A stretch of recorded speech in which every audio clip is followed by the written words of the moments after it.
여러분 한 주간 편안하셨어요? 아직도 대면 강의를 할 수 없어서 상당히 아쉽네요. 오늘 강의 들어가기 전에 먼저 두 가지 공지사항 알릴게요. 첫 번째는 중간고사 이전에 매 강의마다 한 페이지로 요약 정리한 과제물, 그 다음에 중간고사 답안 이메일로 보내라고 그랬죠. 언제까지 보내면 되냐고 묻는 학생이 있던데 5월 말까지 보내면 돼요. 그러니까 좀 여유 있게 잘 준비해서 보내도록 하고요. 두 번째 알릴 거는 학기 초에 이번 학기 대학원 세미나에서 여러분들에게 이제 과제를 하나 준 거 있었죠. 북 리뷰하는 거. 다이나 베스의 교회의 종말이라는 책을 읽고 북 리뷰하는 거 과제를 줬었는데 그거 취소하려고 해요. 왜냐하면 여러분들이 매 시간 한 페이지씩 요약 정리하는 과제가 있기 때문에 또 다른 부담을 줄 것 같아서 북 리뷰하는 과제는 그냥 없던 걸로 하고, 그러니까 이제부터 여러분들 계속 영상 강의를 하게 된다면 매 시간 한 페이지씩 내용 요약하는 거 계속해야 될 거고, 이제 기말 테이크홈 이그잼 시험 치르는 거 그런 과제가 남아 있겠죠. 오늘 우리가 함께 생각해 볼 주제는 한국 목회자의 현실이에요. 한국 목회자의 현실, 여러분들 지금 신학을 공부하고 있고 아마 대부분은 졸업하고 목회자가 되려고 하는 생각을 가지고 있을 텐데, 그래서 이 주제는 특히 여러분들에게 중요한 주제가 될 거고요. 근데 이제 보면 알겠지만 한국 목회자의 현실에 대해서 사회학적으로 분석해 보면 굉장히 암울한 그런 느낌을 가지게 될 거예요. 많은 어려움과 문제가 있다는 것을 보게 되고, 그래서 아마도 이 단어는 여러분들이 공부하면서 상당히 좌절이나 절망을 느낄 수도 있을지 모르겠는데, 그럼에도 불구하고 우리가 이 주제는 꼭 한번 진지하게 한번 성찰해 볼 필요가 있어서 이제 공부하게 됩니다. 조직에서는 항상 지도력이 필요하고 중요하죠. 어떤 조직이든 훌륭한 탁월한 지도자가 그 조직을 이끌게 되면 그 조직은 성장하고 강성하고 발전하게 되지만 조직에서 그 지도자의 수준이 떨어지게 되면 그 조직은 붕괴될 수도 있고 쇠퇴할 수도 있고 많은 어려움에 직면하게 됩니다. 이건 정치, 경제, 종교 다 마찬가지예요. 아주 훌륭한 정치 지도자를 만나면 그 나라는 아주 발전하게 될 거고, 형편없는 지도자를 만나면 그 나라는 몰락하게 되는 그런 역사를 우리는 보아왔어요. 경제 지도자도 마찬가지죠. 탁월한 지도자를 만난 경제 조직은 굉장히 크게 발전을 하겠지만 지도자의 지도력이 부족한 그런 경제 조직은 붕괴되고 말 겁니다. 종교도 마찬가지죠. 훌륭한 지도자가 종교에 나타나게 되면 그 종교는 성장하고 발전하고 또 사회적으로 많은 기여를 하게 되겠지만, 종교 지도자에게 문제가 있다면 그 종교는 여러 가지 사회적, 종교적으로 문제를 일으키게 되고, 그리고 결국에는 쇠퇴의 길로 갈 수 있겠죠. 그래서 조직에서 지도력이 이제 반드시 필요하고 중요한데 특히 교회 지도자가 중요합니다. 왜냐하면 교회 지도자는 다른 정치, 경제 뭐 그런 그 지도자들과 달리 영적인 지도자이기 때문에 그래요. 물론 영적인 부분에서만 지도력을 발휘하는 건 아니겠지만 그러나 종교의 가장 중요한 본질은 영성이기 때문에 그 영적인 문제를 다루는 지도자라는 점에서는 교회 지도자가 특별히 의미가 있다 이렇게 생각을 합니다. 이 지도자의 역할이 중요하기 때문에 우리 한국교회의 사회적, 영적 성공과 실패에 대한 우선적인 책임은 목회자에게 있다 이렇게 봐요. 전적인 책임 목회자에게 있는 건 아니지만 목회자는 지도자이기 때문에 교회를 이끌고 교인들을 이끄는 목자이기 때문에 그 목회자가 성공하면 영적으로 성공하면 교회와 교인들도 영적으로 성공하겠지만 목회자가 영적으로 실패한다면 교회와 교인들도 영적으로 실패할 가능성이 매우 높다는 얘기죠. 그래서 한 교회의 수준이나 교인의 수준은 목회자의 수준을 넘지 못합니다. 아주 훌륭한 교회다 이런 평판이 있는 경우 보면은 그 교회는 틀림없이 정말 훌륭한 목회자가 있어요. 그런데 교회에 많은 문제가 생긴다, 어려움이 있다 그러면 그 목회자에게 문제가 있다는 걸 우리는 보게 됩니다. 그러니까 목회자의 수준, 특히 영성과 도덕성의 수준, 바로 그것이 한국 교회와 교인의 수준을 결정지어 준다고 볼 때에 목회자의 책임 그리고 역할은 매우 중요하다 이렇게 봐요. 이 단원의 주제는 그래서 크게 세 가지를 다루게 됩니다. 목회자의 역할 갈등 문제, 한국 목회자의 실태와 의식, 그리고 한국 목회자들에 대한 평가. 먼저 목회자의 역할 갈등과 긴장이라는 주제를 한번 살펴보도록 하죠. 목회직은 한마디로 전문직입니다. 프로페셔널이라고 그러지 전문직을 프로페션이라고 그래요. 직업이라는 단어가 occupation이라는 말이 있고 profession이라는 말이 있는데 occupation은 일반 직업을 말하는 거고 profession은 전문적인 직업을 말하는 거예요. 목회직은 전문적인 직업이에요. 여기서 전문직이라고 하는 거는 전문적인 훈련을 통해서 전문적인 지식과 기술을 소유하고 있는 사람을 그런 직책을 전문직이라고 부릅니다. 이 전문적인 훈련, 지식, 기술 이게 필요하기 때문에 아무나 쉽게 이런 직업을 가질 수는 없죠. 오랜 동안에 전문적인 훈련을 받아야 되고 열심히 노력해서 지식과 기술을 연마하고 습득해야 돼요.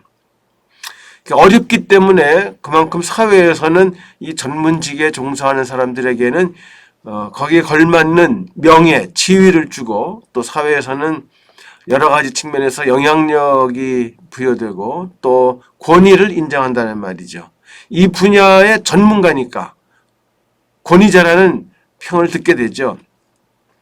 근데 전문직의 대표적인 그 경우가 세 가지인데 하나는 의사직, 하나는 법조인, 하나는 성직자입니다. 그래서 미국에서 교육과정을 보면은 의사가 된다든지 판검사나 변호사가 된다든지 목회자가 되려고 하는 사람들을 대학에서 교육시키진 않아요. 다시 말하면 학부 과정에는 뭐 법학과 신학과 뭐 의과 이런 게 없다는 말이에요. 적어도 기본적인 교양을 쌓고 나서 전문적인 교육과 훈련을 받아야 된다고 생각하기 때문에 전문 대학원이 있어요. 전문 대학원, 프로페셔널 스쿨이라고 그러죠. 전문 세 가지 전문 대학원 대표적인 게 메디컬 스쿨, 의학 전문 대학원이죠. 로 스쿨, 법학 전문 대학원이죠. theological school, 신학 전문 대학원이에요. 여기 들어가는 사람들은 대학에서 그게 뭐 인문계든 사회계든 이공계든 4년간 대학 공부를 하고 그 다음에 대학원 과정으로 들어가서 의학을 공부하고 법학을 공부하고 신학을 공부한다는 말이에요. 이 직종들은 전문직이기 때문에 기본적으로 4년간의 대학 교육을 마친 사람들만 들어와서 이렇게 전문적인 훈련을 받게 되는 거죠. 그러니까 목회자는 그런 의미에서 원래는 대학을 졸업하고 신학대학원에서 신학을 공부한 다음에 말하자면 MDiv 과정이죠. 그걸 마치고 그 다음에 MDiv 과정을 마치면 보통 3년 과정인데 마치면 이제 목회로 들어갈 수 있는 자격이 주어지죠. 더 공부하고 싶은 사람은 신학 석사 THM 과정을 공부하게 되고 더 공부하고 싶으면 이제는 신학 대학원이 아니라 일반 대학원으로 가서 이제 PhD 철학 박사 학위 과정을 이제 받게 되는 거겠죠. 그러니까 우리나라만 좀 달라요. 우리나라는 학부에서 4년간 신학을 하게 돼 있잖아요. 4년간 신학을 하고 대학원 가서 2년 더 THM 과정을 하게 되는데 아니면 일반 대학 학부를 졸업하고 MDiv 과정 3년을 하는 그런 과정을 거치죠. 근데 미국에서는 학부 신학 과정은 없다고 하는 거. 어쨌든 중요한 건 이 목회직은 전문직이라고 하는 겁니다. 전문직이에요. 전문직이기 때문에 그냥 아무나 할 수 있는 게 아니죠. 지위 영향력 권위가 있어요. 일단 의사가 된다든지 뭐 변호사가 된다든지 하면은 돈 많이 벌죠. 그리고 판검사다 의사다 그러면 사회적으로도 상당히 이렇게 높이 보는 계층적으로 수입도 많고 전문직 가운데 수입 제일 적은 게 이제 목사예요. 목사는 이제 물질적인 대우는 뭐 별 볼일 없지만 그 대신에 영적인 그런 전문가라는 평을 받으니까 사회적으로 존경과 인정을 받는 거죠. 물론 이따 보게 되겠지만 우리나라 현실은 그렇지는 않아요. 근데 원래 성직자에게는 그런 어떤 영적인 도덕적인 권위를 사회적으로 인정 받을 수 있다고 하는 거. 자, 그런 의미에서 목회직은 전문직입니다. 일반적인 전문직과 유사하지만 차이점이 있어요. 유사한 거는 전문적인 훈련을 받고 전문적인 지식과 기술을 습득해야 하고 그래서 그만큼 그 지위를 누리기가 어렵지만 그 지위를 얻게 되면 그 역할과 영향력이 굉장히 크다. 뭐 이런 것들 사회적으로 존경받고 또 높이 이렇게 평가받는 그런 직종이라고 하는 점 유사해요. 근데 차이점이 있어요. 차이점은 뭐냐? 목회직은 이익 집단이 아니라고 하는 거예요. 의사가 된다, 판검사, 변호사가 된다 할 때에 그 목적은 어떤 영적인 종교적인 동기가 아니에요. 대체로 보면 경제적, 정치적 동기로 사람들은 뭐 의사가 된다든지 또 뭐 판검사나 변호사가 되죠. 일단은 돈을 많이 법니다. 그런데 그러다 보니까 적지 않은 사람들이 의사가 되는 거 사회적으로 존경받고 인정받고 돈 많이 벌고 그래서 의사 되려는 사람들이 실제적으로 보면 굉장히 많아요. 정치적으로도 영향력 미치기 위해서 판검사 되고 뭐 변호사 되고 이런 거죠. 특히 미국 같은 데서는 이 의사라든지 뭐 변호사, 법조인들 보면 굉장히 자기 이익에 집착하는 그런 집단이 이기적인 집단으로 소문나 있어요. 재밌는 얘기 하나 할게요. 미국에 사는 어떤 교포가 어디 파티가 열려가지고 참석을 했는데 평상시 뭐 건강이 좀 안 좋아요. 어디가 좀 불편하고 안 좋고 이제 그러던 차에 그 파티에 온 사람 가운데 의사가 하나 있더라고요. 그래서 의사한테 이제 가서 이제 자연스럽게 이런저런 얘기를 하잖아요. 파티에서 만났으니까. 자기의 몸 어디가 좀 안 좋은데 이게 뭔가 어떻게 하면 좋겠나 하고 이제 물어봤어요. 그랬더니 의사가 뭐 그건 뭐 별거 아니고 뭐 이렇게 하면 된다고 이제 뭐 몇 분 이렇게 얘기를 해줬어요. 집으로 돌아온 다음에 며칠 후에 보니까 집으로 편지가 하나 왔는데 열어보니까 그 의사가 보낸 거예요. 의사가 보냈는데 뭘 보냈냐 하면은 진료비를 청구한 거예요. 몇 분 얘기한 거. 그것도 의사로서 전문적인 소견을 얘기했으니까 진료한 거다 생각해서 진료비를 200불을 청구했대요. 큰 돈이죠. 어이가 없었어요. 그럼 몇 분이나 사적으로 얘기했는데 이렇게 돈을 청구하다니. 그러다가 이제 그 다음 또 다른 어떤 파티가 또 있어서 또 거기를 갔는데 마침 거기 온 사람 가운데 변호사가 하나 있어요. 그래서 그 변호사한테 가서 그 얘기를 했습니다. 지난번에 여기 파티에서 의사를 만나서 그냥 몇 분 이렇게 얘기했는데 그 의사가 진료비 200불을 청구하더라. 이거 보내야 되는 거냐? 물어봤어요. 했더니 변호사가 그거 보내야 될 겁니다. 그거 보내지 않으면 법적으로 문제가 됩니다. 예, 그럼 뭐 보내죠. 뭐 그리고 돌아왔어요. 얼마 후에 또 편지가 나왔습니다. 열어보니까 이번엔 그 변호사가 보낸 청구서예요. 상담 청구서예요. 법적인 거 자문했으니까 돈 내라 이거죠. 200불을 또 청구했어요. 뭐 다 그런 건 아니겠지만 의사 변호사의 동기는 이렇게 경제적, 그 다음에 또 일부는 정치적인 거죠. 근데 목회자의 동기는 종교적 동기입니다. 신앙적 동기예요. 소명감을 가지고 있다는 거. 이게 다른 거죠. 따라서 목회자들이 가지고 있는 권위는 지적인 것뿐만 아니라 뭐 신학적인, 종교적인 그런 지적인 능력뿐만 아니라 영적이고 도덕적인 그런 권위. 이게 목회자에게 있다는 점에서 목회자는 특별하다 이겁니다. 또 목회직은 어떤 면에서 또 좀 다른가 하면 조직의 구성원에 의해 고용되고 그 멤버로부터 도움을 지속적으로 받는다 이런 뜻이에요. 그거는 무슨 얘기냐 하면 의사가 된다 변호사가 된다 하는 거는 조직의 구성원에 의해 고용되는 게 아니라 자기 스스로 셀프 고용이에요. 의사가 병원 차리면 자기 스스로 고용한 거죠. 물론 이제 종합병원 같은데 의사로 이렇게 발탁되기도 하겠죠.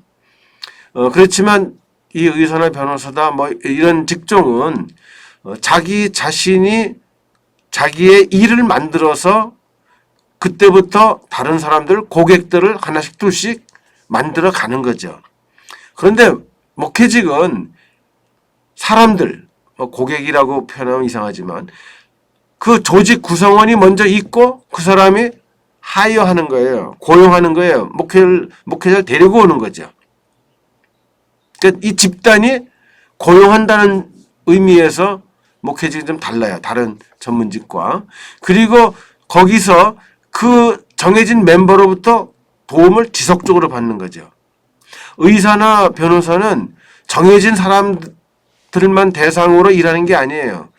그냥 시도 때도 없이 새로운 사람들이 계속 와가지고 그 사람들 뭐 이렇게 봐주고선 돈 버는 거죠. 근데 목회직은 테두리 안에서 정해져 있는 구성원들 그 관계가 지속되는 거죠. 이런 면에서 전문직으로서 목회직은 다른 전문직과는 좀 다르다는 거예요. 그런데 이 목회직이라고 하는 게 참 쉽지가 않아요. 그래서 역할 갈등, 긴장 이런 걸 많이 느끼게 되는데 이 문제를 좀 잠깐 생각해 보죠. 역할 갈등이라고 하는 게 뭔가? 역할 갈등은 역할을 수행하는 데 있어서 생겨날 수 있는 긴장, 불안, 어려움 이런 걸 역할 갈등이라고 그래요. 역할 갈등이 생겨나는 원인이 여러 가지인데 예를 들면 역할이 요구하는 성격과 역할 수행자의 인성이 너무 다를 경우 뭐 예를 들면 이런 겁니다. 세일즈맨이라고 하는 직업을 갖게 됐을 때 그 역할이 요구하는 성격은 뭐냐 하면은 굉장히 공격적이고 적극적이고 능동적이고 활동적인 성격이 세일즈맨한테 맞아요. 그런데 취직해서 세일즈맨 그 자리를 얻게 됐는데 이 사람의 성격은 너무 내성적이에요. 사람들 앞에 아주 수줍어하고 사람들 만나서 대화하는 것도 부끄러워하고 이런 사람이 세일즈맨 역할을 할 수 있겠는가? 어렵죠. 그 일을 할 때 계속 갈등을 느낄 거예요. 이렇게 역할이 요구하는 성격과 역할 수행자 인성이 다를 경우 역할 갈등이 생겨날 수 있고요. 또 역할 수행자에게 그 역할을 감당할 준비가 부족했을 때, 충분히 준비되지 못한 상태에서 역할을 맡게 될 때에 갈등을 느낄 수 있어요. 지금 아마 가장 대표적인 예는 미국 대통령 트럼프 같아요. 트럼프는 정치적 배경 하나도 없어요. 정치적 경험도 아무것도 없어요. 의회에서 활동한 적도 없고 정부 기관에서 일한 적도 없고 평생 한 일이 뭐냐면 장사예요. 부동산 장사한 기업가예요. 그러니까 정치가 뭔지도 모르는 사람이에요. 돈밖에 모르는 사람이에요. 그 사람이 대통령이 딱 되니까 지금 완전 개판이죠. 아주 감이 안 되는 사람이 된 거예요. 그러니까 하는 일마다 죽을 쓰는 거예요. 아마 미국 역대 대통령 가운데 정말 최악. 어떻게 그런 대통령이 뽑혔나? 그건 또 그럴 만한 이유가 있어요. 예, 뭐 여기서 얘기할 시간은 없지만 어쨌든 역할 감당할 충분한 준비가 없이 역할을 맡게 될 때 갈등이 생긴다 하는 거예요. 그 다음에 상충하는 역할을 동시에 수행하게 될 때, 상충하는 역할을 동시에 수행한다. 예를 들면 이런 겁니다. 독실한 기독교인이 있어요. 근데 군대 징집됐어요. 전장터에 나갔어요. 자, 전장터에서는 적을 죽여야 돼요. 그런데 교회에서는 원수를 사랑하라고 배웠죠. 자, 이 군인으로서의 역할 수행하는데 엄청난 긴장과 갈등을 느끼게 될 거예요. 상충하는 역할 때문에 그런 걸 동시에 수행해야 될 때 생겨날 수 있죠. 역할 갈등. 또 너무 많은 역할을 수행해야 될 때 한 사람이 역할을 너무 많이 감당하게 될 때는 굉장히 힘들 뿐만 아니라 갈등을 느끼게 돼요. 예를 들면 워킹맘, 직업을 가진 가정주부. 이 가정주부만 해도 역할이 굉장히 많죠. 직업 여성으로서 할 역할도 굉장히 많죠. 그런데 직장에서는 인정받아야 되고 할 일 많고 바쁘고 그 다음에 집에 오면 또 집안일 해야 되고 애들 또 돌봐야 되고 할 일이 너무너무 많은 거예요. 아주 스트레스를 굉장히 많이 받죠. 이럴 때 생겨나는 역할 갈등이에요. 근데 그런 역할 갈등을 목회자가 많이 느낄 수 있다는 겁니다. 왜냐하면 목회자 역할이 너무 다양하기 때문에 그래요. 글렌 버넌이라고 하는 사회학자에 따르면은 이 목회자의 역할 여러 가지를 소개하고 있는데 우선 초자연적인 힘을 활용하고 요청하는 역할이 있어요. 이건 그 종교 의례를 수행하는 역할, 그다음에 목자 혹은 상담자, 그 돌보는 거죠. 교인들을 케어하는 거, 그런 역할, 치유자, 몸과 마음에 상처 입은 사람들 이렇게 치유해 주는 역할, 이런 그 역할이 이제 첫 번째고요. 두 번째는 가르치는 일, 교사로서의 역할, 설교자로서의 역할, 학자로서의 역할.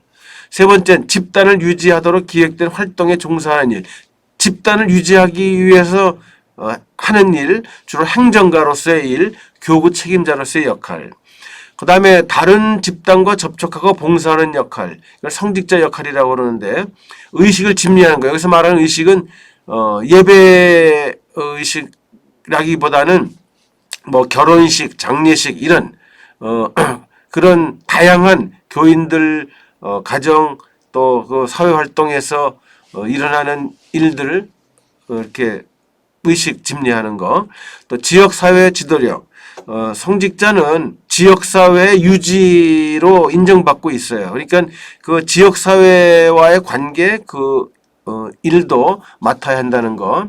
그러니까 목회자의 그 역할이라고 하는 건 이렇게 다양해요. 그러다 보니까 이제 목회자에게도 역할 갈등이 생겨날 수 있는데 우선 다양한 역할이 동시에 요구되기 때문에 목회자들은 힘이 드는 겁니다.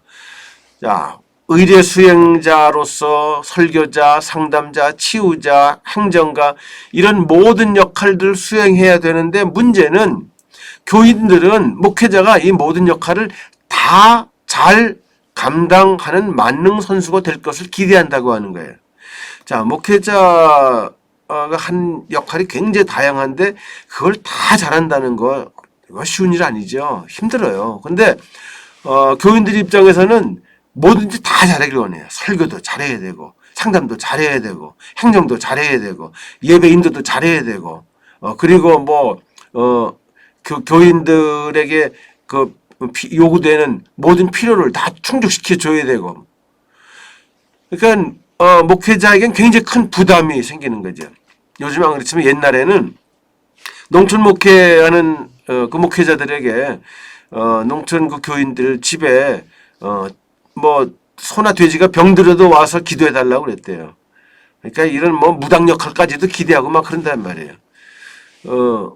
근데 이게 이제 부담이 되는 거는 교인들은 목회자가 모든 걸 다 잘하기를 기대하기 때문에 한두 가지 좀 마음에 안 들면은 그게 불만스럽게 생각하는 거죠. 그 목회자는 굉장히 부담이 되는 거예요.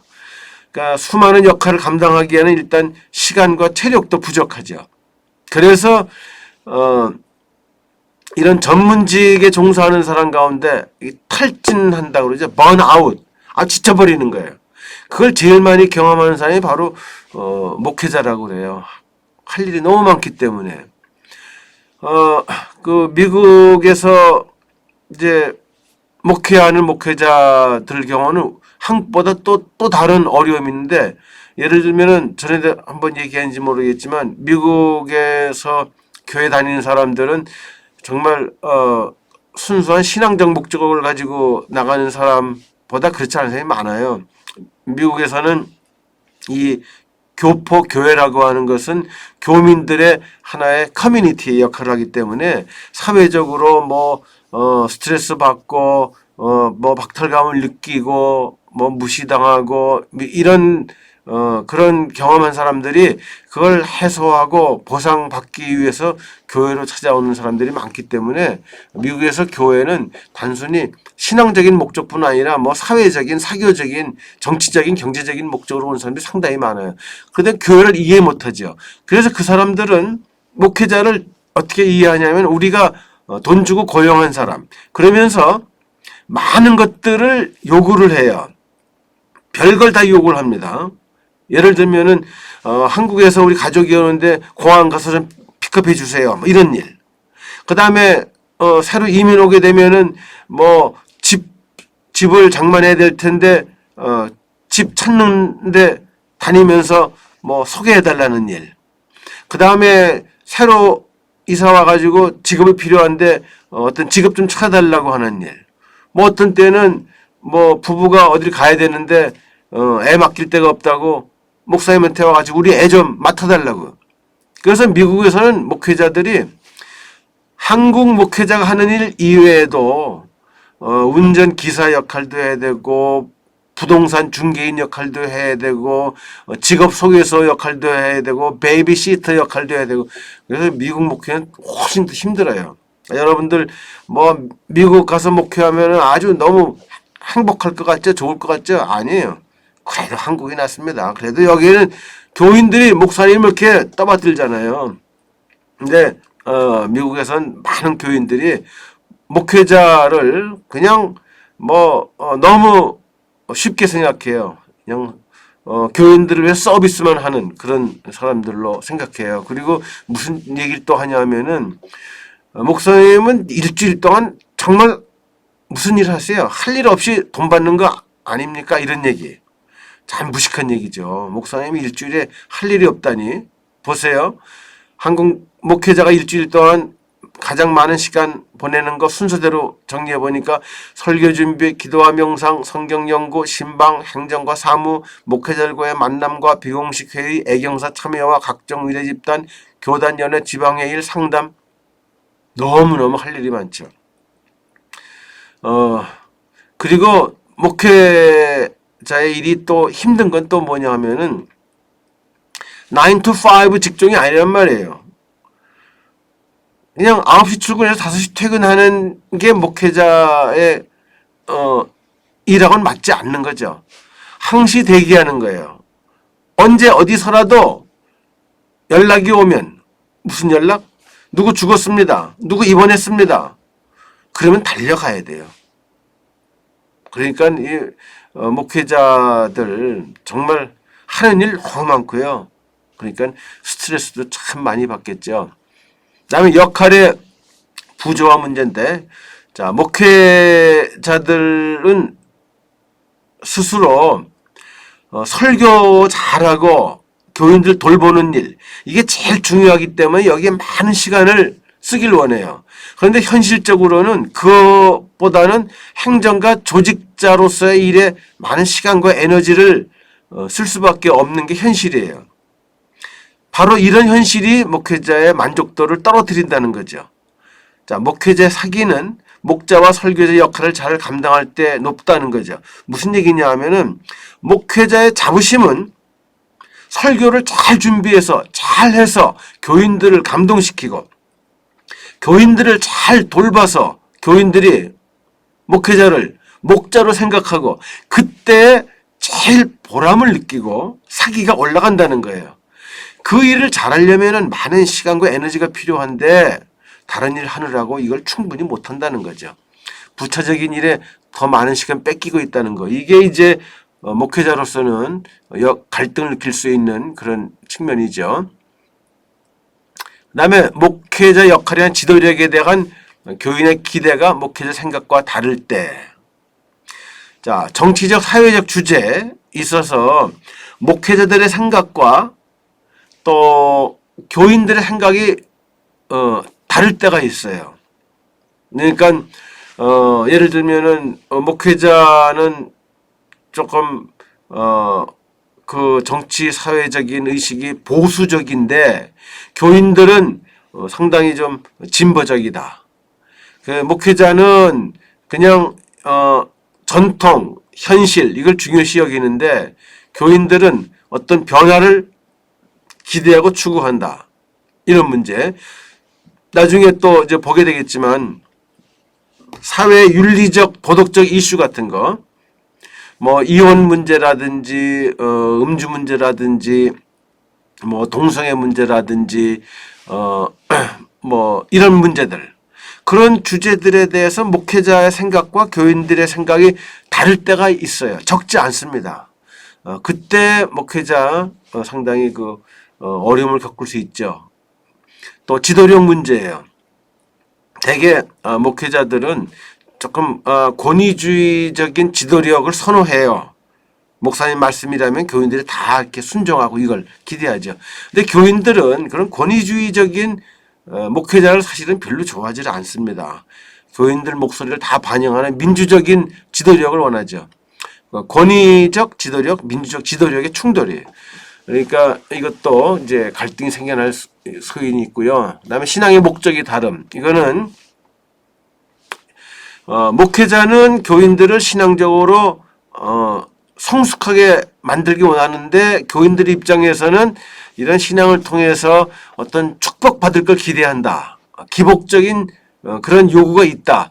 이것도 서로 다른 거죠. 이게 이럴 때 문제가 생길 수 있어요. 근데 만일 교인들이 목사님이 자기들 축복에 관심을 가지고 그 요구를 충족시켜 주기를 기대하는데 목사님이 뭐 축복, 기복적인 신앙은 잘못됐다고 성숙한 신앙을 가져야 된다고 강조하게 되면 그 교인들은 아마 실망하겠죠. 아마 교회 옮기기 쉬워요. 이런 문제.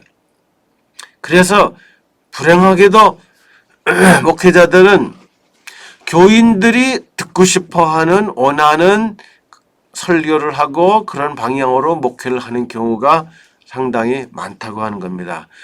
그러다 보니까 목회자 스스로 이게 정말 제대로 하는 건가 이런 회의가 생길 때도 있다고 그래요. 그다음에 교인의 호출 문제. 이거는 교인들이 여러 가지 문제가 생기고 그럴 때 칼핏하면은 목사님의 도움을 청하는 거예요. 별거 아닌 것도 그냥 이런저런 문제. 그냥 목사님 불려다니는 일이 참 많아요. 누구 입원했다 그러면 다 찾아다녀야죠. 교인들 보면은 뭐 죽었을 때 말할 것도 없고 가족 누구 먼 친척까지 병원에 입원했다 그러면 목사님한테 전화하는 거예요. 와서 기도해달라 이거죠. 그 다음에 뭐 집안에 좋은 일, 어려운 일, 뭐 나쁜 일이 있으면 도움 달라고 시도 때도 없이 목사님한테 전화를 한다는 거예요. 그러니까 어떤 때는 목사님은 그저 교인들이 필요하면은 그냥 오라고 호출하면은 달려가는 그런 존재밖에 안 되나, 그런 문제로 상당히 좀 그 갈등을 느낀다고 그럽니다. 목회자 역할과 가족 역할의 충돌, 네 번째예요. 프라이버시 문제인데, 야, 목회자 그 가족들 프라이버시가 충분히 존중돼야 돼요. 그런데 우선 교회 안에 주택이 있는 경우가 많죠. 교회 안에 주택이 있다. 그러면은 아무래도 교인들이 교회를 들락날락 할 테니까 그 목회자와 목회자 가족에 대해서 이것저것 많이 알게 돼요. 뭐 들락날락 하는 거, 누가 왔다 누가 나가고 언제 왔다 언제 나가고 뭐 하는지 이런 거를 교인들이 많이 안다는 말이죠. 그게 이제 이렇게 저렇게 가십처럼 퍼져나가기도 하고, 그것이 뭐 소문으로 나가기도 하고, 확대 재생산되기도 하고. 그래서 목회자의 그 집은 가능하면 교회에서 좀 멀리 떨어져 있는 게 좋습니다. 떨어져 있어야 돼요. 그래서 목회자도 프라이버시가 있거든요. 목회자 개인과 가족들, 그들만의 가정은 그 사생활이 존중돼야 되는데 실제적으로는 사생활이 존중되지 못한다는 거죠. 시시콜콜 교인들은 목회자의 집 가정을 어항의 물고기처럼 들여다보고 있어요. 어떤 일이 벌어지고 있나, 뭘 하고 지내나, 이런 것들. 이게 목회자의 입장에서는 굉장히 스트레스 받는 일이죠. 자유가 없어요. 좀 맘 놓고 뭘 할 수가 없어요. 이게 목회자한테 상당히 힘든 일입니다. 근데 교회에서 떨어져 가지고 사택을 해결할 수 있는 능력이 있는 교회가 그렇게 많겠어요. 그게 이제 문제죠. 그냥 개척교회는 그냥 교회 한 구석에 그냥 방 하나 얻어서 겨우 살 정도니까 참 안 됐어요. 그런 거 보면은 목회자의 삶이라고 하는 게 자기 개인 프라이버시까지도 다 이렇게 노출되는 위험을 감수하면서 감당해야 할 역할이라고 하는 거, 참 그 목회자의 그 삶이 참 인간적으로 사회적으로 볼 때는 너무 힘든 거죠. 정말 하늘에 큰 상이 없이는 못할 일입니다. 이건 가족과의 휴가 문제. 맘 놓고 가족들하고 휴가 못 가죠. 우선 교인들은 여름 겨울 이런 때 동계 휴가 학예 휴가 말고도 주말에 심심하면 교회 빠지고 가족끼리 놀러 가죠. 목회자는 이건 휴가 내는 거, 이게 보통 어려운 일이 아니죠. 1년에 한두 번 며칠 얻을까 말까 그래요. 맘 놓고 가족들과 해외여행도 못 갑니다. 그리고 여행을 가도 마음이 편치 않아요. 교회 또 무슨 일 없을까 이렇게. 그 목회자들에게는 사실 안식년이라는 게 좀 주어져야 될 텐데, 한 6년쯤 목회하면은 한 1년 혹은 6개월 정도 좀 쉬게. 그거 가능한 교회가 한국에는 내가 보기에는 아마 하나도 없을 거래요.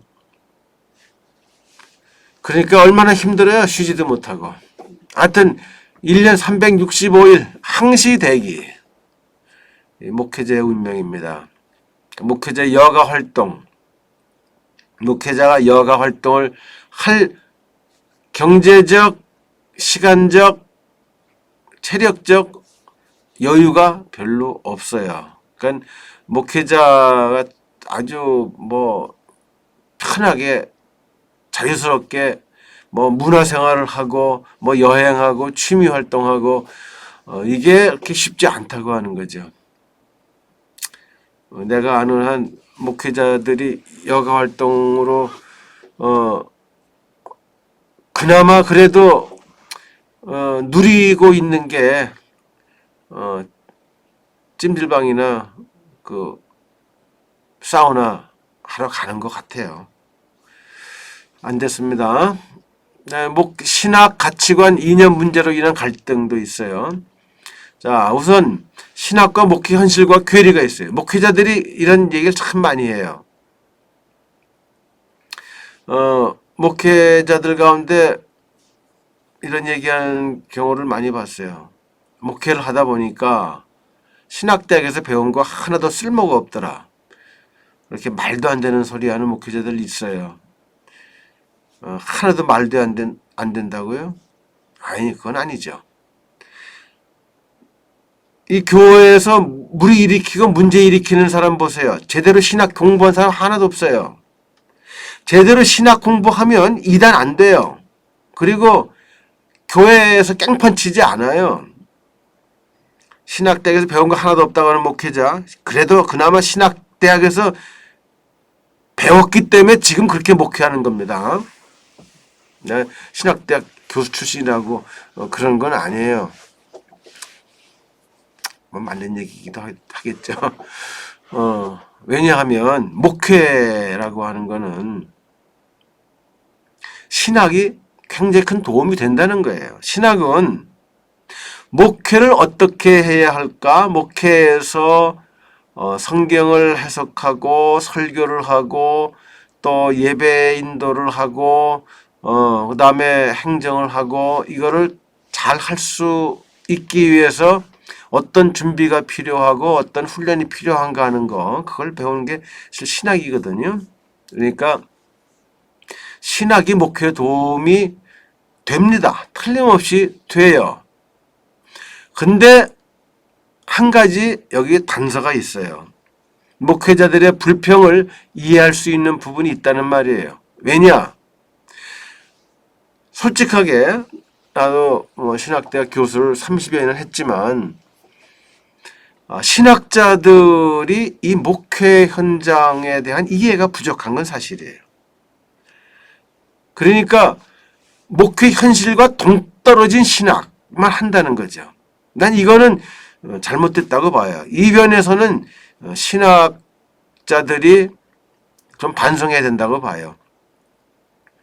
뭐 신학이 목회를 하기 위한 하나의 도구로 전락돼서는 안 되겠지만 그래도 목회 현장 현실 이것을 감안해서 정말 바람직한 어떤 방향을 제시해 줘야 되는데 목회하고는 전혀 관계없는 교회하고는 너무 동떨어진 뜬구름 잡는 정말 하나의 이데올로기에 물들어 버린 그런 신학을 주로 얘기한다?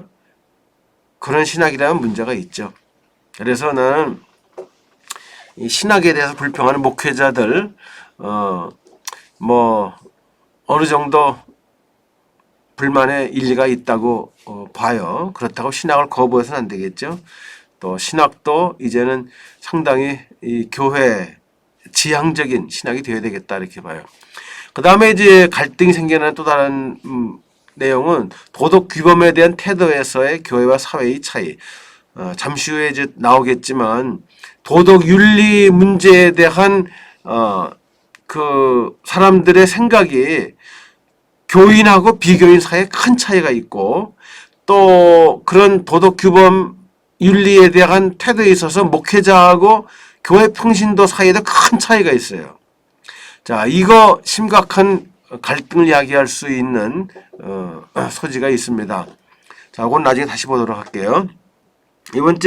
이번엔 두 번째 주제로 들어가세요. 목회자의 실태와 의식에 대한 건데요. 여기는 이제 주로 뭐 통계에 관한 거니까 그냥 뭐 자세히 설명 없이 쭉 지나가도 될 것 같아요.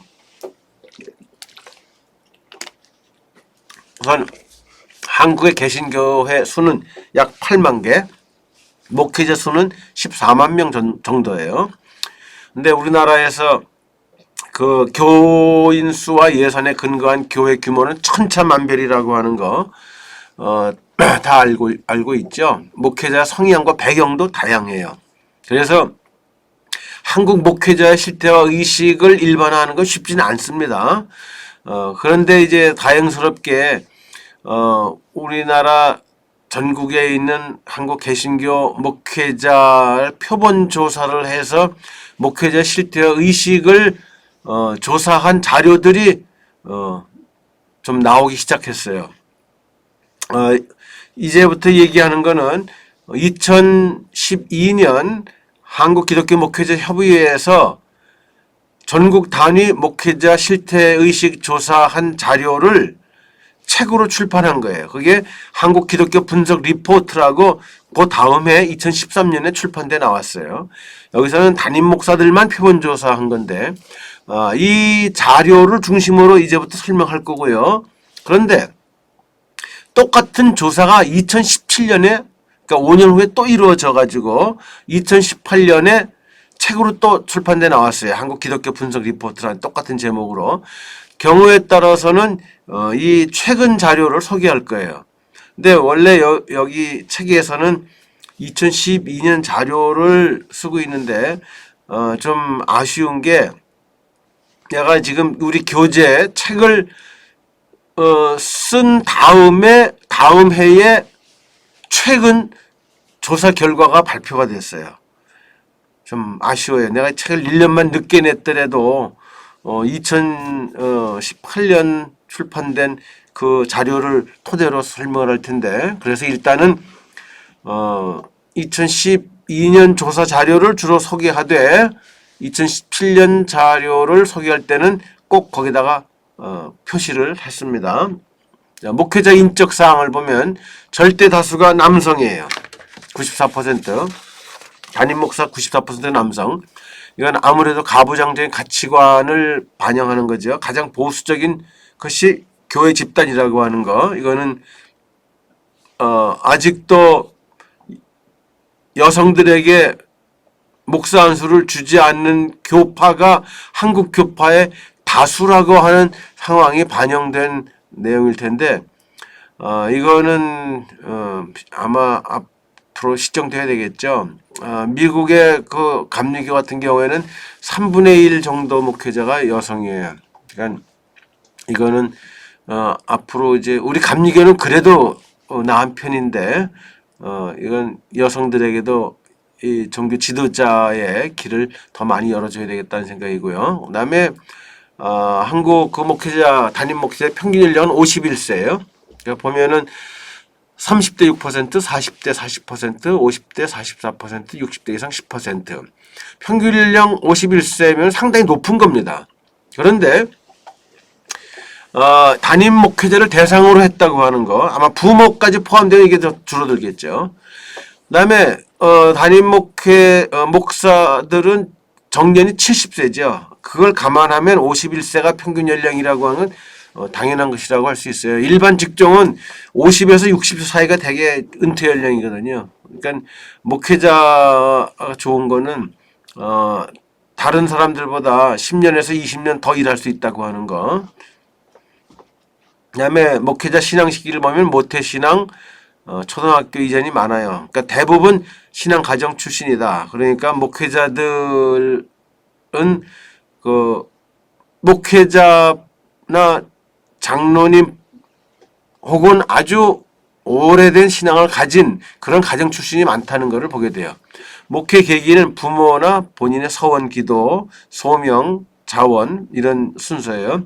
부모의 영향이 크다는 것도 알 수 있고요. 자, 그런데 목회자가 된 거에 대해서 자부심을 갖느냐 했을 때 절대 다수가 자부심을 갖는다고 했어요. 다행이죠. 95%.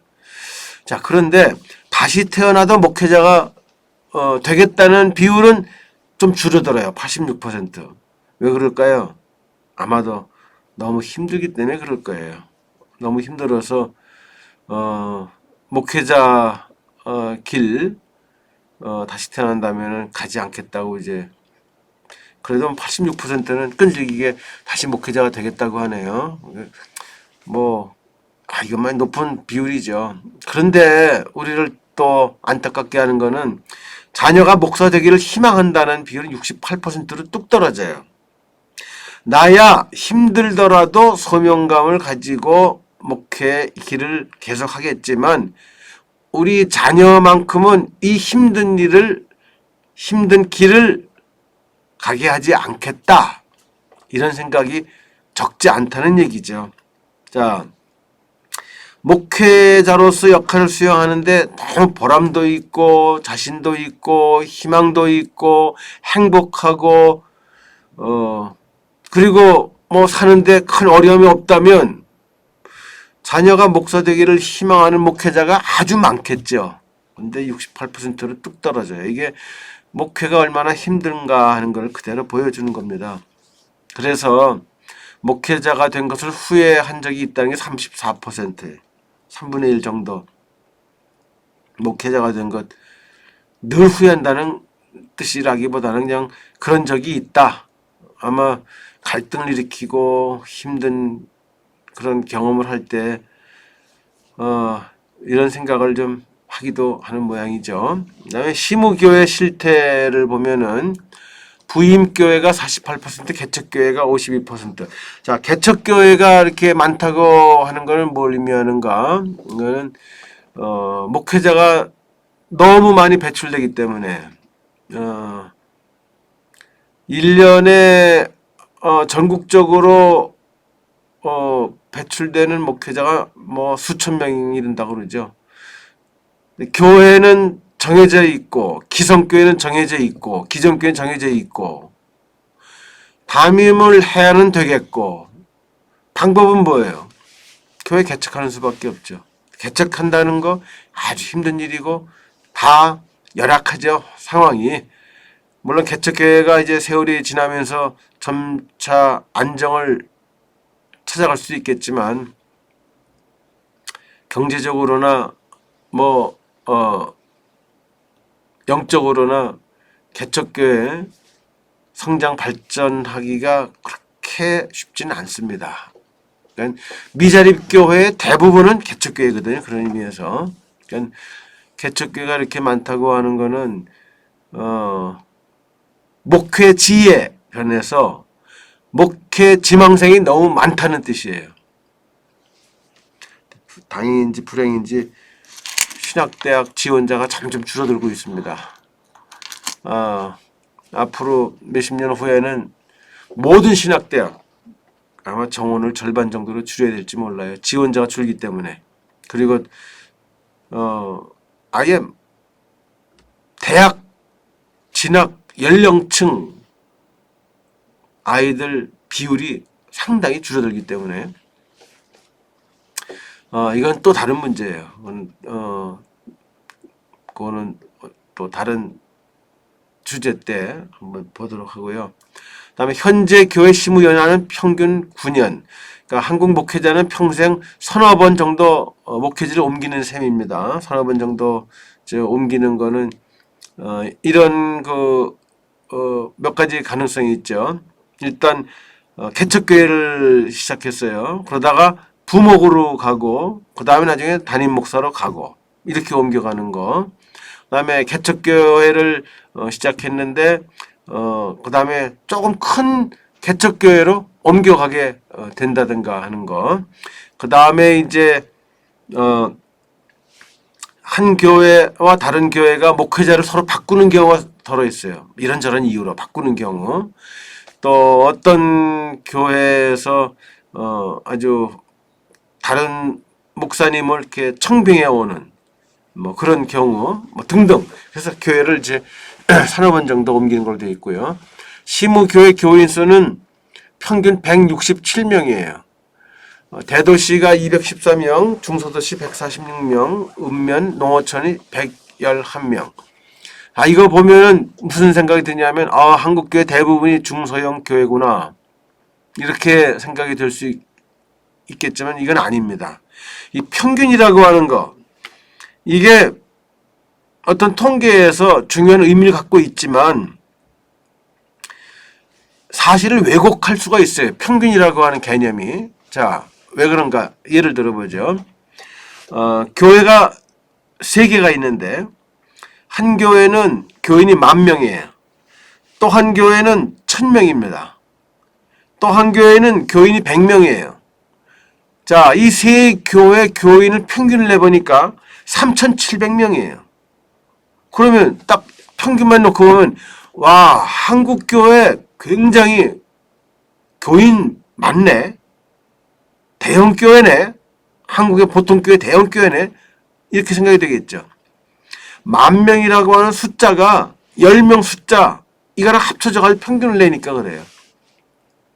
그러니까 이 평균은 이때는 별로 좋은 통계 그 방법은 아닙니다.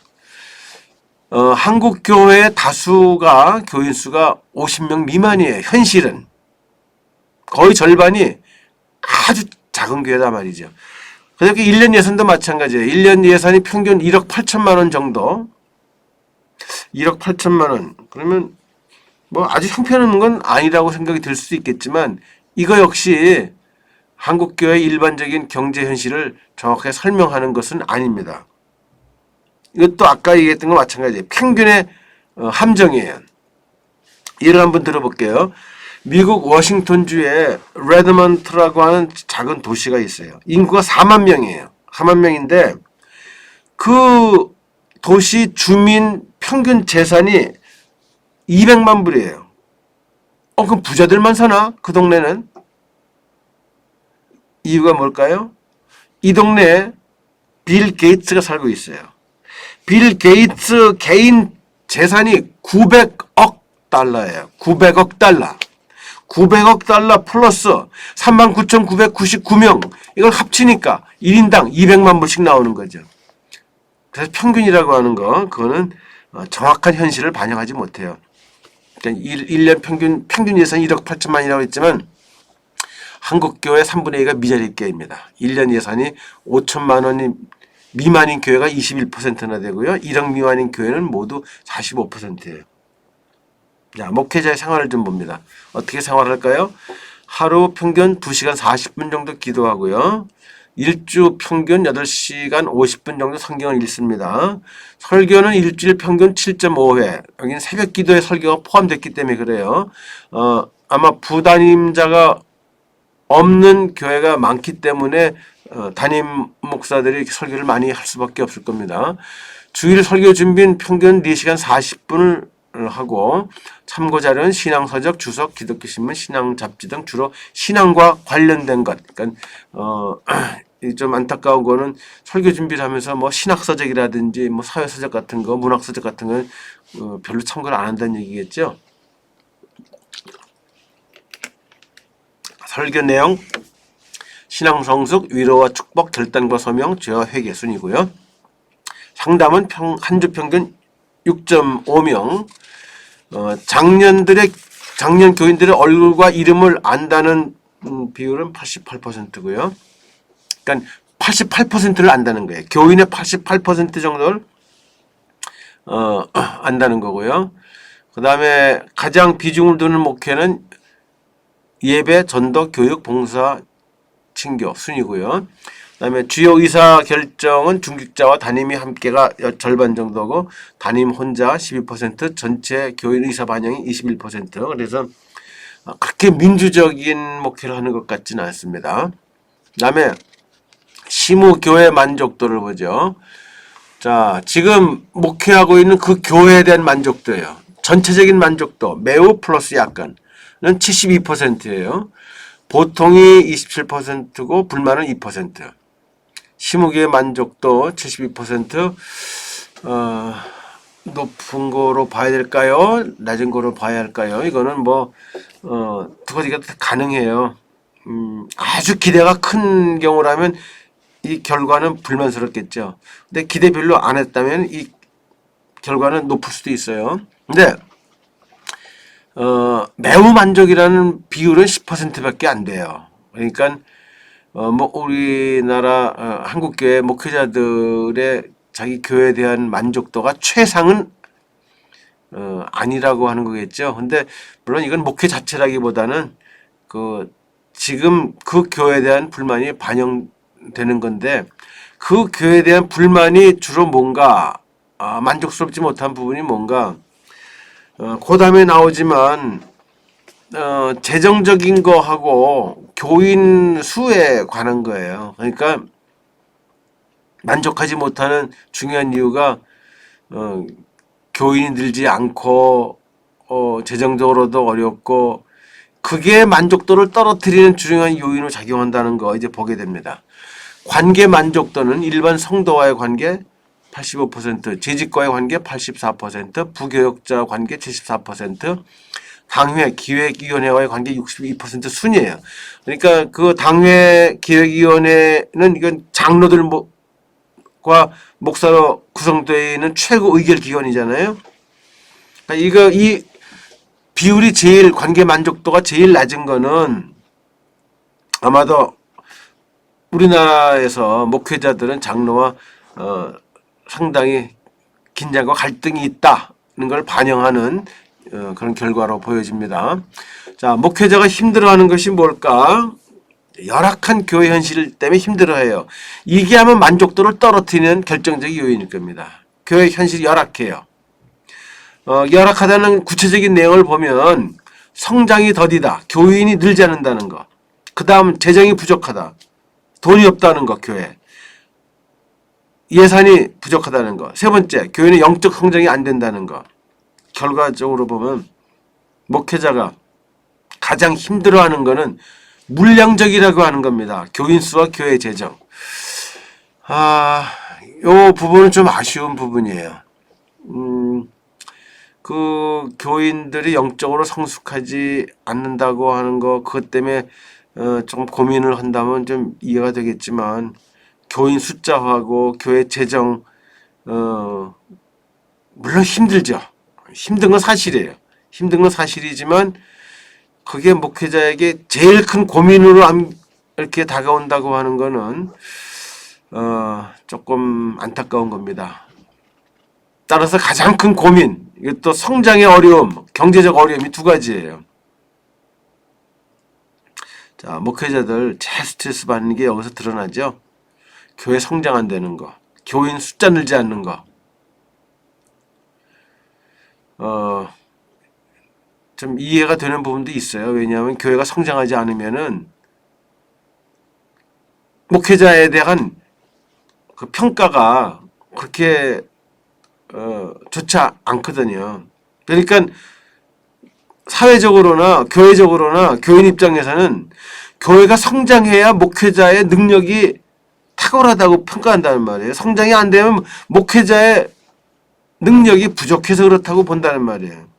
그러니까 목회자 스스로 교회가 성장 안 할 때 교인들은 나를 능력이 부족한 목회자로 보겠구나라고 생각하는 거죠.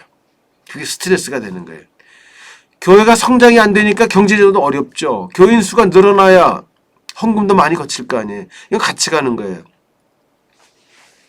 자, 현실적으로 충분히 이해가 가요. 근데 또 한편 보면은 이런 양적인 문제가 가장 큰 고민이라고 하는 거는 우리 사회, 우리 교회 어떤 물량주의 가치관 이것이 좀 만연하고 있는 분위기와 관계가 있지 않을까 좀 생각이 됩니다. 교인이 증가하고 있다고 하는 비율, 성장이 잘 안 된다는 것을 입증하는 거예요. 주일 예배 참석자 작년 25%, 대학 청년부 14%, 교회학교 15%. 그러니까 교인이 증가하고 있다고 하는 그 교회 비율이 이렇게 10에서 20%밖에 안 되니까 나머지는 뭐예요? 줄어들고 있거나 현상 유지라는 말이죠. 그러니까 고민하게 되는 거예요. 그다음에 재정 관련 사항, 교회 들어오는 헌금, 우선적인 사용처에 대해서 교회 운영 유지가 50%로 제일 높고, 그다음에 사회봉사 구제, 국내외 선교, 교회 교육 순입니다. 교회 운영 유지에 헌금이 가장 많이 사용된다고 하는 것은 무슨 의미냐 하면 교회 교인 수나 예산이 너무 부족하기 때문에 다른 곳에 쓸 여유가 없다는 말이에요. 교회 유지에 예를 들면 상가 방 하나 빌려가지고 개척교회를 시작했다. 교인이 얼마 안 돼요. 들어온 헌금 얼마 안 돼요. 그나마 들어오는 헌금이 주로 어디 쓰이냐? 그 월세, 그 교회 예배 드리는 그 방에 월세 지불하는 거, 여기에 예산에 많은 부분이 들어갈 수밖에 없죠. 그러니까 이 교회 운영 유지에 이렇게 많이 쓴다는 거는 한국 교회 가운데 경제적으로, 재정적으로 어려운 교회가 얼마나 많은가 하는 걸 보여주는 겁니다. 목회자 월 사례비 평균 213만 원이에요. 이게 평균의 문제점 아까 얘기했죠. 평균 213만 원이지만 평균 월 사례비가 100만 원도 안 되는 교회도 부직이 있습니다. 실제로 보면 150만 원 이하가 34%예요. 150만 원 이하 34%, 150에서 250만 원이 34%, 그러면은 3분의 2가 250만 원이 안 된다는 거죠. 자, 2012년 기준으로 일반 국민 가구당 평균 소득 337만 원이었는데 거기 훨씬 못 미치는 수준입니다.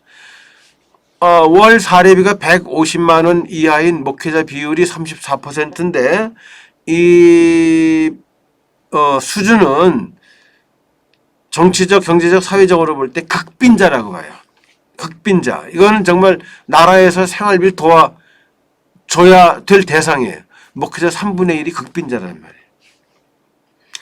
물론 지역별로 차이가 있죠. 대도시 243만 원 평균, 중소도시 202만 원, 농어촌 163만 원. 그렇기 때문에 당연히 사례비 수준에 대해서는 부족하다고 느끼는 목회자가 절반 정도의 48%, 적당 40%, 충분하다는 목회자는 12%. 이거 적은 거 이거 이해해야 됩니다. 목회자는 뭐 사례 생각하지 말고 헌신하고 희생해야지. 그래도 살 수 있게 해주고 헌신하고 희생하라고 그래야죠. 먹고 사는 거 걱정할 정도가 되면 이거는 아니죠. 부족하다고 생각하는 목회자가 이렇게 많다고 하는 거는 이거는 정말 최소의 삶도 운영하기에 역부족이다라고 생각하는 목회자가 많다고 하는 정말 안타까운 현실을 보여주는 겁니다. 이런 거 보면서 이제 이 강의 듣는 학생들 가운데 목회자 될 꿈을 집어칠 사람이 나오지 않을까 상당히 걱정이 되네요. 근데 이걸로 끝나지 않거든요. 끝까지 한번 일단 보자고요. 그래서 목회자들 가운데 목회자 상황에 따라 목회 외에 다른 직업을 가질 수 있다 라고 응답한 비율이 42%예요. 그러니까 너무 경제적으로 어려우니까 생계를 위해서는 다른 직업을 가질 수 있다. 조사에 따르면요. 2잡, 3잡 뛰는 목회자들이 적지 않게 있습니다. 주로 어떤 일을 하냐면은 그 콜택시 운전 기사 하는 일, 뭐 배달하는 일, 편의점 뭐 파타임 하는 일, 이런 그 2잡, 3잡 갖지 않으면은 생계조차 이어갈 수 없는 목회자들에 대해서 이 교단 차원에서, 그리고 정말 주체할 수 없이 많은 재정을 보유하고 있는 메가처치들 입장에서 뭔가 좀 해야 되지 않겠나. 지금 내 생각이 그런데 되게 보면 그래요. 마음이 있는 사람은 돈이 없고 돈이 있는 사람은 마음이 없대죠. 마음은 많은데 이게 안타까워요. 일상생활과 만족도. 자, 일상생활 만족도 보면 가족관계 91%. 가족에 대해서는 만족해요, 아주. 목회자들. 사역도 뭐 73%, not bad. 친구관계 64%. 자, 그런데 살림살이, 경제적 형편 만족도는 절반밖에 안 돼요, 49%. 문화 취미생활 만족 45%. 이게 목회자들의 그 어려운 현실이란 말이죠. 그래서 지난 한 달간 문화생활을 전혀 하지 못했다. 63%예요. 문화생활을 할 시간적, 경제적, 정신적 여유가 없다는 얘기겠죠. 자, 그러니까 지난 월요일 어떻게 보냈는가 물어봤을 때 복수응답으로 집에서 휴식 59%, 그다음에 기도와 묵상, 설교 준비, 교회 사역, 기독교 행사 참여, 모임, 경조사 참여, 가족과 놀러간 나들이, 부모, 친척 방문, 취미 활동. 가족과 놀러가는 나들이는 9%밖에 안 돼요. 복수 추천, 복수응답인데도 불구하고 취미 활동 8%예요. 대개 월요일은 목회자가 쉬는 날입니다. 그들은 이날에도 여가 및 문화생활 대신 목회 사역과 관계된 일을 계속하고 있어요. 쉬지 못하고 이런다는 말이죠. 노후 계획도 물론 준비되어 있지 않겠죠. 준비되어 있지 못하다는 게 72% 응답이, 그래서 노후가 불안하다는 응답이 39%입니다. 그러니까 스트레스가 심하겠죠. 55%가 스트레스가 심하다고 그랬는데, 특히 스트레스가 심한 계층은 30, 40대 목회자, 대도시 목회자, 교인 수가 감소하는 교회 목회자예요. 자, 이번에는 목회자의 의식에 대해 살펴보겠습니다. 한국교회 목회자들의 의식이에요. 한국교회의 문제점이 뭐냐고 이제 물었을 때, 다음과 같은 순서입니다. 신앙 실천 부족, 지나친 양적 추구, 목회자 자질 부족, 교회 양극화, 개교회주의. 자, 이것들 모두가 한국교회가 직면하고 있는 심각한 문제들이에요. 그러니까 목회자들의 한국교회에 대한 문제점 인식은 정확하다는 말이죠. 근데 문제는 뭔지 아세요? 많은 목회자가 한국교회 문제는 내 교회가 아니라 다른 교회 문제다. 한국 목회자 문제는 내 문제가 아니라 다른 목회자 문제가 아니라고 생각하고 있다는 사실이에요. 내 교회가 문제가 있다라는 생각 안 한다는 말이에요. 나에게도 목회자로서의 문제가 있다는 생각을 안 한다는 겁니다. 이것 하나의 문제라고 생각을 하고요. 그 다음에 목회자 자신이 부족한 점이 뭐라고 생각하느냐. 다음 같은 순위예요. 신학적 깊이, 리더십, 목회 경영, 현실 이해, 전문 지식. 신학적 깊이가 부족하다고 생각해요. 그럼에도 목회자들은 신학 공부를 하지 않습니다. 신학 서적을 꾸준히 읽는 목회자 별로 없어요. 그 목회자들이 읽는 책들은 정해져 있어요. 주석책, 주해책. 그 다음에 예화, 성경 예화. 주로 설교 준비를 위해서 필요한 그런 성경과 관련된 그런 책들만 주로 보지 신학에 대한 책을 읽지 않아요. 신학책 읽지 않으니까 어디 종교사역 책 읽겠어요? 한국교회 사역 이런 책 읽어야 정말 정신 차리고선 한국교회에 대해서 정말 어떻게 준비하고 목회를 해야 될 건가에 대한 많은 정보도 없고 지식도 없고 그럴 텐데 안 읽거든요 도대체. 여러분들이나 그냥 이 세미나 들으니까 한국교회 사회학 이런 책을 읽고 있지, 이런 책들 사실 목회자 읽으라고 쓴 책이거든요. 목회자 읽고는 한국교회 문제가 뭔지, 한국교회 어떻게 전망될 수 있을지 그런 거 좀 제대로 배우고 정신 차리라고 그런 목적으로 사실 쓴 책이에요. 근데 목회자들 이런 책 읽지 않습니다. 몇십 년 동안 내가 쓴 책 안 읽어요. 그러니까 한국교회가 몇십 년 전부터 내가 이렇게 미래지향적인 분석을 하고 경고하고 준비해야 된다고 그러고 그랬는데 말 안 듣더라고요. 그 다음에 요새 한국교회가 참 이런저런 문제가 다 터지고 있잖아요. 목회자 여러분들 앞으로 목회자 되더라도 신학서적 꾸준히 읽으세요. 그리고 틈나면 한국교회 사회학 같은 종교사회학, 교회사회학 책도 좀 읽고요. 그게 도움됩니다. 꼭 필요해요.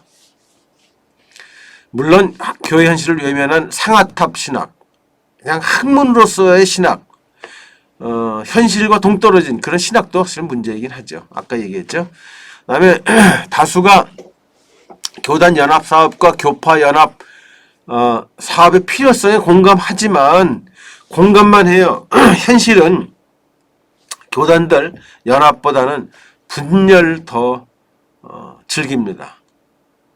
분열을 만들어내지 연합을 만들어내지 않더라고요. 안타깝죠. 그러니까 생각하고 현실하고 머리하고 몸하고 따로 논다는 뜻이에요. 교회 세습에는 71%가 반대. 나머지 29%는 경우에 따라 할 수 있다와 문제될 것 없다. 두 가지를 합친 비율이기 때문에 29%지. 그냥 교회 세습 찬성한다, 반대한다 둘로 물으면 반대한다는 의견은 90% 이상으로 나옵니다. 목회자 납세는 49%가 찬성하고요. 목회자 이념적 성향은 보수적인 경향이 많습니다. 보수적인 이념 성향은 목회자가 교인들보다 많고 교인은 비교인보다도 많고, 그래서 한국 교회 목회자들은 한국 사회에서 가장 보수적인 집단에 속한다고 할 수 있어요. 목회자의 윤리적 성향도 따라서 매우 보수적이죠. 여기 이 자료는 이 책에 없는 거예요. 책에 있는 거는 2013년에 나온 책. 그러니까 2012년 조사 결과고, 요거는 2017년 조사 결과예요. 여기 이혼, 음주, 인공유산, 혼전, 성관계, 동성애 5가지에 대해서 할 수 있다 인정해주는 비율이에요. 자, 쭉 보면은 5가지 모든 항목에서 비교인들의 용인 비율이 제일 높죠. 그 다음에 교인들도 제법 높은 편이에요. 여기 이혼 문제 같은 경우는 별 차이 없죠. 그리고 다른 분야에 있어서도 한 15% 정도? 그 정도 차이예요. 교인이 보수적이긴 하지만 그래도 비교인들하고 비교해 볼 때 차이가 크진 않아요. 그러니까 많이 바뀌었다는 말이죠. 그런데 목회자를 한번 보세요. 아주 현저하게 비율이 떨어져요. 용인하는 비율이. 비교인하고 차이는 말할 것도 없고 교인하고 목회자를 보세요. 거의 더블 스코어예요. 혼전 성관계 같은 경우에는 4배 차이가 나요. 동성애 5배 차이가 나요. 엄청난 차이입니다. 그러니까 윤리 문제에 있어서 교인들하고 목회자는 전혀 다른 세상에 사는 거예요. 비교에는 말할 것도 없고. 이거는 목회자 입장에서나 교인 입장에서 심각한 거예요. 목회자는 교인들의 이런 생각을 보면서 굉장히 불만스럽게 생각하겠죠. 교인 입장에서는 목회자가 너무 보수적이라서 또 불만이에요. 이 양자 사이엔 굉장한 긴장과 갈등이 있어요. 이 차이를 어떻게든지 조금 좁힐 필요가 있어요. 하루아침에 목회자가 교인들처럼 이렇게 리버럴해질 수는 없겠죠. 또 교인들이 목회자처럼 보수적일 수는 없겠죠. 그러나 이 격차를 좀 줄이고 상호 이해하는 쪽으로 조정하지 않으면 앞으로 이 윤리 도덕적인 문제 때문에 교회 안에 굉장히 심각한 긴장과 갈등이 생겨날 수 있다는 거죠. 교회는 비교인보다 윤리적으로 덜 자유적이에요. 목회자는 매우 보수적입니다. 따라서 도덕적 가치관에서 교회와 사회의 갈등. 그러니까 이 사회는 굉장히 개방적이에요. 교회는 굉장히 보수적이에요. 이 양자 사이의 갈등이 심각해질 수 있다는 거. 심각하다는 거, 현재 또. 목회자와 평신도의 갈등도 심각하다고 하는 거예요. 자, 이 경우에 특히 교인과 목회자 사이에 이런 심각한 갈등이 생겼을 때 개방적인 교인이 선택할 수 있는 가능성은 이런 겁니다. 목회자가 너무 보수적이에요. 이런 도덕 윤리 문제에 대해서 이해하지 않아요. 너무 공격적이에요. 비판적이에요. 그래서 교회를 이탈해버려요. 이렇게 아유 고리타분한 교회 못 있겠다. 나가버린단 말이죠. 그래서 무종교인이 돼요. 일부는 카톨릭으로 개종해요. 왜냐하면 카톨릭은 이런 문제에 대해서 상당히 개방적이기 때문에. 카톨릭은 비교인들하고 큰 차이 없어요. 굉장히 개방적이에요. 수용적이에요. 그래서 카톨릭 쪽으로 개종하죠. 혹은 이런 문제에 대해서 목회자는 죄라고 나쁘다고 막 그러는데 본인은 그렇게 생각 안 해요. 그러니까 양심의 가책을 느끼면서 신앙생활 할 수가 있고요. 그 다음에 이중적인 생활. 그냥 목회자가 막 그렇게 부정적으로 얘기하면 뭐 그런가 보다 하고 본인 하고 싶은 대로 하고 이런 이중적인 생활. 특히 젊은 층이나 지식층들이 이런 그 선택할 가능성이 많다고 하는 거. 목회자들이 한번 진지하게 고민을 해봐야 될 겁니다. 그 다음에 목회자에 대한 평가, 이제 세 번째 마지막인데요. 이 목회자에 대한 평가, 이 부분 참 괴로워요.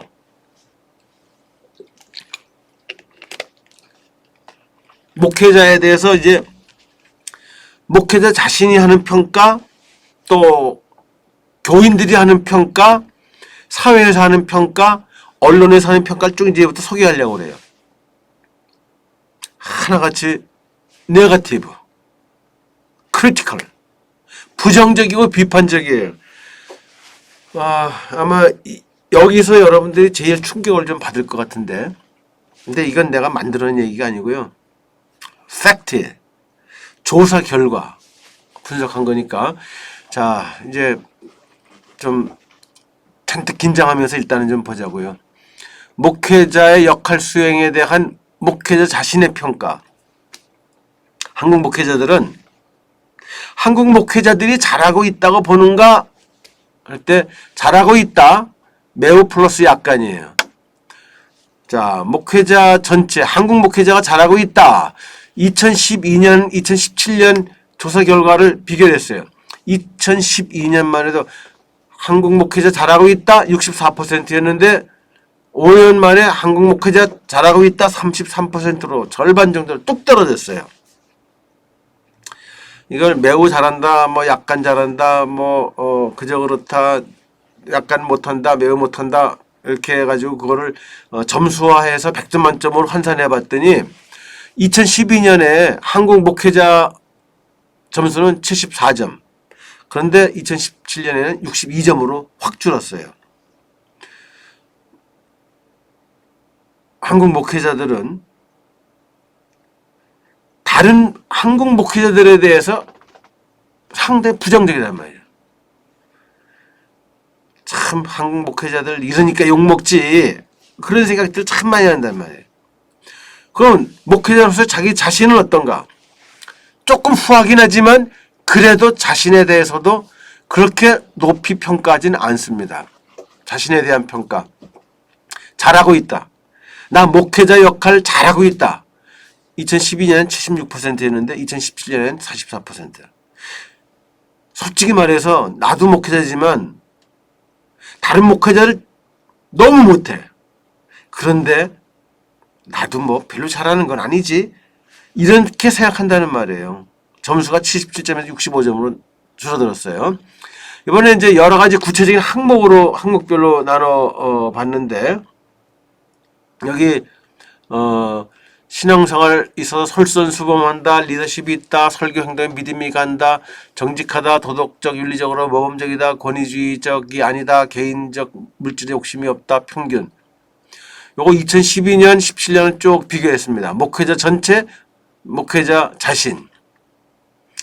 그런데 뭐 이렇게 편차가 좀 있어요. 편차가 좀 있지만 여기 평균 보면 알 수 있듯이 긍정적인 평가 비율이 목회자 전체는 여기 56%에 34%로 2017년 줄어들었고 자신에 대한 이 7가지 평가 평균 비율은 67에서 45%로 줄어들었어요. 항목별 평가 내용을 정리를 한 걸 한번 보죠. 한국 목회자에 대한 목회자의 평가는 매우 부정적이고 비판적이다. 모든 항목에 있어서 그래요. 한국 목회자의 자신에 대한 평가도 부정적이고 비판적이다. 모든 항목에 있어서 그래요. 목회자 평가는 2012년과 비교해 볼 때 2017년에는 훨씬 부정적이다. 낙폭이 특히 큰 항목은 솔선수범, 지도력, 설교와 행동에서의 믿음, 윤리적 모범이에요. 이런 부분들은 전보다 훨씬 더 부정적으로 평가한다는 말이죠.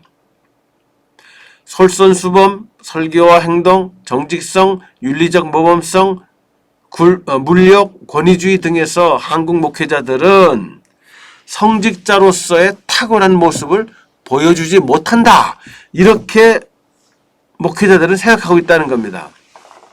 자, 문제적인 한국 목회자 실태에 대한 아주 진솔한 평가예요. 또 정확한 상황 판단이에요. 여기서 말하는 물력은 세속화의 전형이죠.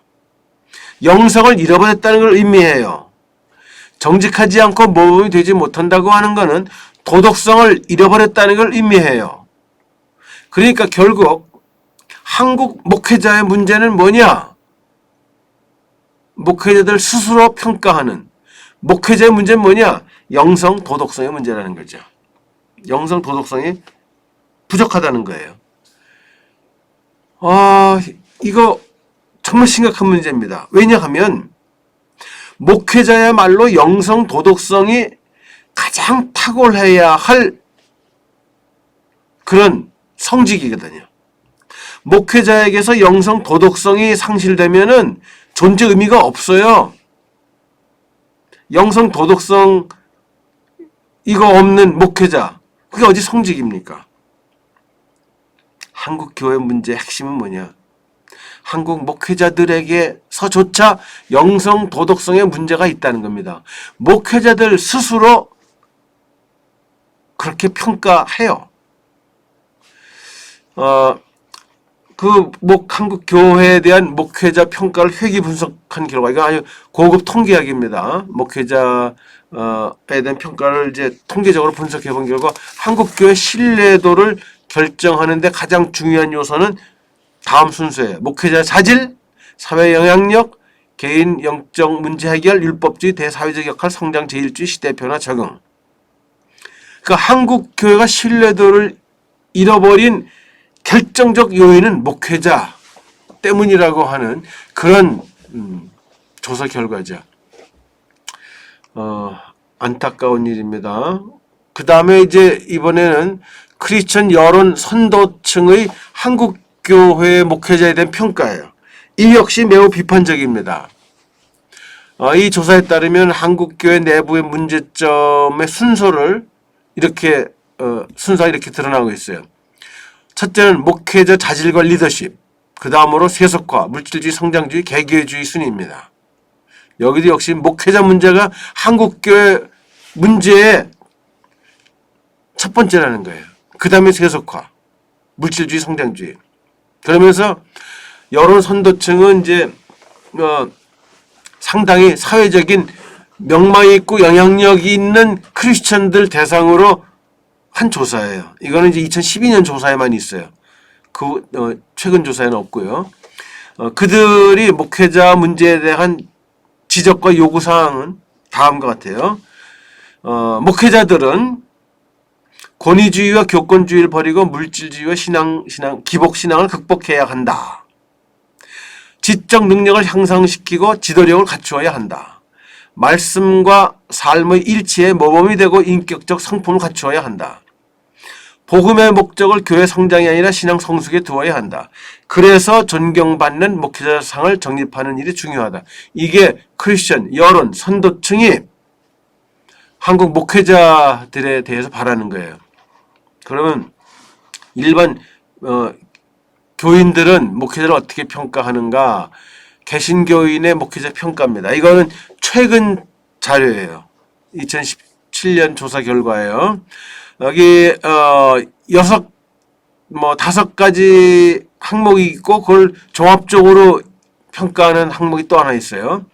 신앙생활의 솔선수범, 지도력, 윤리 도덕적으로 모범적, 물질의 욕심 없음, 가부장적 아님, 그다음에 전체적으로 함께 목회자 신뢰한다.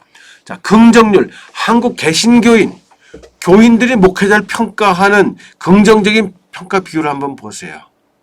정말 아주 비참할 정도예요. 38%. 40% 넘는 게 겨우 하나예요. 100점 만점으로 환산해 봤더니 70점 넘는 게 없어요. 이거 참 너무 가슴 아픈 일입니다. 교인들마저도 한국 교회 목회자들에 대해서 이렇게 부정적이고 비판적이라고 하는 거, 이 결과 보고 난 너무 충격받았습니다. 일반 사람들이 이렇게 얘기한다면 기분은 나쁘지만 그러려니 할 텐데, 이거는 교인들마저도 이렇게 본다는 거예요. 이걸 정리해보면 그래요. 그 밑에 나오죠. 한국 개신교인의 한국 목회자 평가는 매우 부정적이고 비판적이다. 전체 신뢰도, 전체적으로 한국교회 목회자 신뢰한다. 교인들인데도 28%예요. 점수로 59점입니다. 100점 만점이에요. 낙제점이죠. 가장 부정적인 평가를 받은 게 물질에 욕심이 많다는 거예요. 긍정률이 20%밖에 안 돼요. 54점이에요. 아니, 한국 목회자들은 물질에 욕심이 많다고 교인들이 생각한다는 거. 야, 이걸 어떻게 이해해야 될까요? 교인들이 이게 생각이 잘못됐나요? 아니면 목회자들 진짜 이렇게 돈의 욕심들을 갖고 있나요? 도덕성, 윤리성 31%, 긍정률 61점. 신앙생활, 솔선수범, 긍정률 38%, 63점. 이것도 낮아요. 자, 이 조사에서도 결국은 목회자의 영성과 도덕성이 근본 문제라는 게 드러나고 있어요. 이런 부정적인 평가는, 이런 조사가 1998년, 2004년, 2012년, 2017년에 계속 이루어졌는데 계속 높아지고 있습니다. 결국 한국 개신교 신뢰도의 가장 중요한 결정 요인은 목사의 영성과 도덕성이라는 거, 여기서 드러나고 있죠. 그러면은 교인들이 자기 교회 목회자에 대한 평가는 어떻게 하고 있나? 아무튼 이건 좀 좋겠죠. 일반적으로 목사 별로 안 좋게 봐도 내가 나가는 교회 목사에 대해서 그렇게 부정적으로 보겠어요? 정말 마음에 안 들면 그 교회를 나갔겠죠. 그러니까 지금 나오고 있는 사람은 그런 대로 목회자를 좋게 평가할 겁니다. 그런데도 불구하고 여기 항목들 보면은 설교에 대한 거, 신앙 솔선수범, 권위주의적이 않다, 물질에 욕심이 없다, 행정거 잘한다. 그 비율들이 다 60%를 넘어요. 60%, 60, 70% 정도밖에 안 돼요. 80% 넘는 게 없어요. 좀 안타깝죠. 내가 다니는 교회 목사님이라고 그러면은 이런 평가는 8, 90%는 나올 줄 알았어요. 이거밖에 안 돼요. 특히 나에 대해 잘 알고 있다는 40%밖에 안 돼요. 점수로 환산해보니까 90점, 애약점 하나도 없어요. 이런 거 목회자들이 좀 알 필요 있어요. 목사님들. 우리 교인들은 날 굉장히 존경하고 높이 평가할 거야.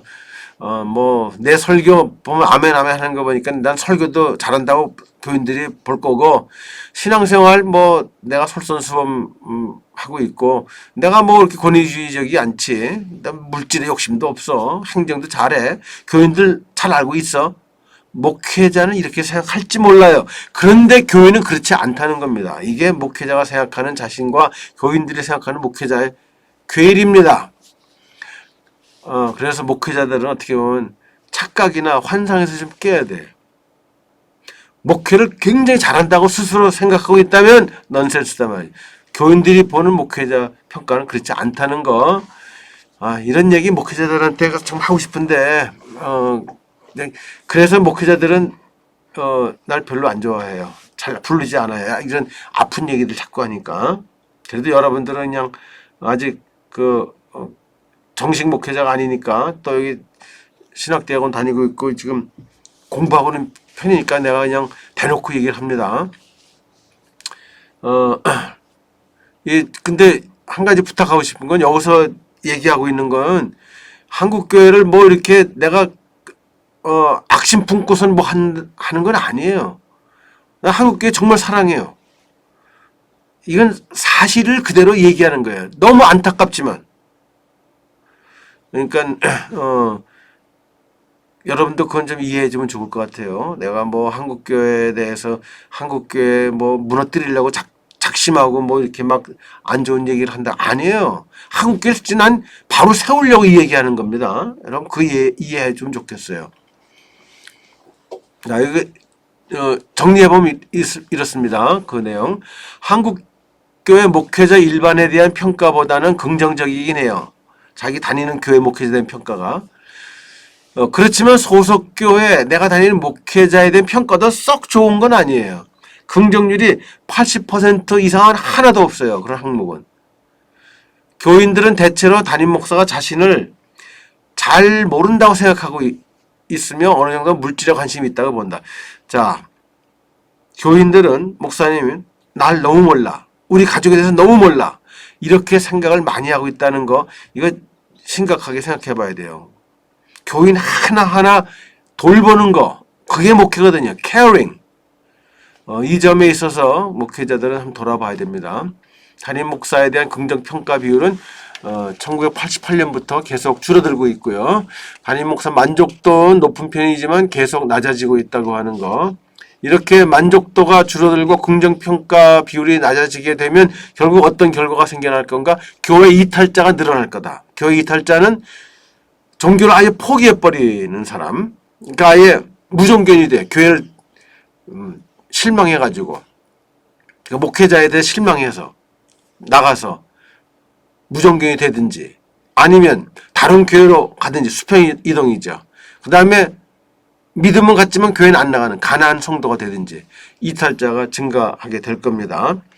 그 다음에 여론에 나타난 목회자 이미지 이것도 만만치 않습니다. 기독교 윤리 실천운동이라고 기윤실이라고 기독교 시민단체 있죠. 거기서 자주 거의 매해 한국교회에 대한 사회적 신뢰도 여론조사를 합니다. 전국 단위로. 그래서 최근에 나온 거예요. 2020년 한국교회 사회적 신뢰도 여론조사 결과를 보니까 한국 사람들 가운데서 개신교 목사의 말과 행동에 믿음이 간다는 응답 비율은 30%밖에 안 돼요. 매우는 8%, 약간 22%. 목사에 대한 평가 그걸 점수를 환산해 보니까 그러니까 아주 믿음이 간다는 거 완벽한 게 100점이라고 가정했을 때 개신교인이 개신교 목사에 대해서 신뢰하는 점수는 73점이에요. 천주교인 48점, 불교인 49점, 무정교인 44점. 이 천주교인들이 개신교 목사를 굉장히 아주 싫어하네요. 불교인하고 비슷해요.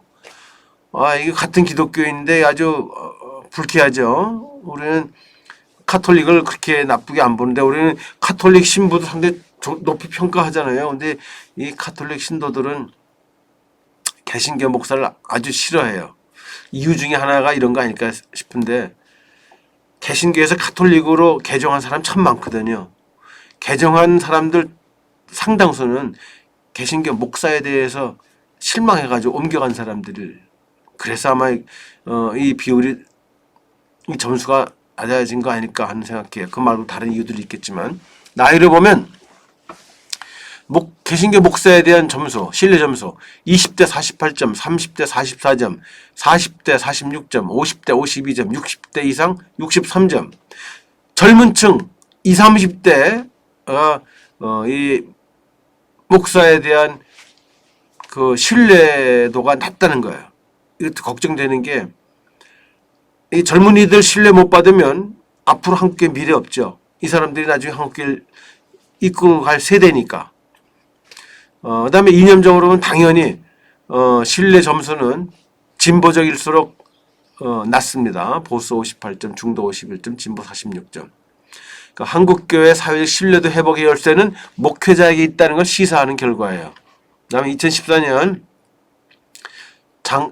한국 장로신문 조사에 한국교회 현실이라는 주제로 조사한 결과 예장 통합 장로 852명 대상으로요. 한국교회 위기의 원인이 뭔가 하고 이제 물어봤더니 첫 번째로 꼽힌 게 목회자의 부족한 영성과 인성. 두 번째가 신앙 및 교회의 세속화. 이렇게 보고 있어요. 한국 교회가 대사회적 신뢰도를 회복하기 위해 가장 시급히 개선해야 할 점이 뭔가? 압도적 1위가 교회 지도자들의 도덕성이에요. 그러니까 이 장로들의 인식, 요지가 뭐냐? 한국 교회의 위기의 근원도, 위기를 극복할 수 있는 대안도 목회자이며 결국 그들의 영성과 도덕성이 한국 교회에서 결정적으로 중요하다는 인식입니다. 이 결과는. 한국 교회가 잘 되면 그거는 우선 목회자의 공헌이지만 한국 교회가 안 되면 그건 우선 목회자의 책임이라고 보는 거죠. 그때 책임은 목회자들의 부족한 영성과 도덕성이라고 하는 거예요. 그다음에 2014년 교회 언론회에서 교회 연합 관련 조사 결과에 교계 기자 대상으로 교회 연합 단체가 분열하는 이유가 뭐냐고 물어봤을 때 첫 번째로 꼽힌 게 교회 지도자들의 명예와 욕심, 공교회를 사유화하려는 시도 때문이라고 봤어요. 두 번째는 한국교회를 이끌 지도자의 부재 때문. 절반 이상이 한국교회가 분열된 건 지도자 때문이라고 보는 거죠. 그래서 교회 연합의 걸림돌이 뭐냐? 압도적으로 지도자들의 교권과 명예에 대한 욕심 때문이라고 이렇게 지적하고 있어요. 그러니까 교회 연합의 방해 주범이 바로 교회 지도자라고 본 거죠. 목회자 특히 교계 지도자에게 비움의 영성이 부족하다는 예리한 비판이에요. 마지막으로 2017년 기독교 언론 포럼 조사에서 전국 주요 언론사 기자 225명 대상으로 한 조사. 한국 교회가 해결해야 할 가장 시급한 과제가 뭐냐? 첫 번째 세속화 물질주의, 두 번째 목회자의 자질부족, 사리사욕, 이기심. 여기서도 결국 지적된 건 뭐냐? 한국 교회가 신뢰성을 회복하기 위해 가장 필요한 덕목은 교회와 목회자의 영성이다. 그러니까 세속화, 물질주의를 극복해야 되고 목회자는 사역을 포기해서 도덕성을 회복해야 된다고 하는 얘기죠. 자, 이 조사 결과들을 요약해 보겠습니다. 이 요약 부분이 이제 뭐 전체적인 걸 압축하고 있기 때문에 물론 여러분들이 한 페이지로 뭐 요약문 할 때 요거 그대로 베껴 쓰면 안 돼요. 여러분 나름대로 여러분 아이디어가 좀 들어가야 됩니다. 여기서 뭐 뺄 건 빼고 정리할 건 해야 돼요. 요약 이건 그대로 이제 읽도록 하죠. 어느 집단이나 조직에서도 지도자는 중요하지만 종교는 영적이고 도덕적인 문제를 다루는 제도이기 때문에 특히 지도자의 리더십이 결정적으로 중요하다. 이런 의미에서 교회에서의 목회자의 역할과 책임은 막중하다. 목회자는 전문적인 지식과 능력뿐만 아니라 소명과 헌신이 요구되는 성스러운 전문직이다. 오늘날 목회자는 다양한 역할을 감당해야 하고 그 일에 많은 시간과 에너지를 쏟아야 하기 때문에 목회 사역은 고된 일이다. 더욱이 많은 목회자가 교회의 침체와 재정적 어려움으로 힘들어하고 있다. 개인적으로는 열악한 경제적 형편과 역할 갈등 등으로 스트레스를 받기도 한다. 그동안 한국교회의 성장과 교인에 대한 신앙 양육에 결정적으로 기여했던 목회자의 위상이 추락하고 있다. 비록 소속교회 담임 목사에 대한 교인의 신뢰도와 만족도는 높은 편이지만 이러한 긍정평가 비율은 계속 하락하고 있다. 그리고 목회자 일반에 대한 그들의 평가는 매우 비판적이다. 비신자는 더욱 부정적인 시각으로 목회자를 바라보고 있다. 목회자의 문제로 지적된 것은 물질주의에 빠져 있으며 윤리적으로도 모범이 되지 못한다는 것이다. 한마디로 오늘날 한국 목회자는 영성과 도덕성이 부족하다는 것이다.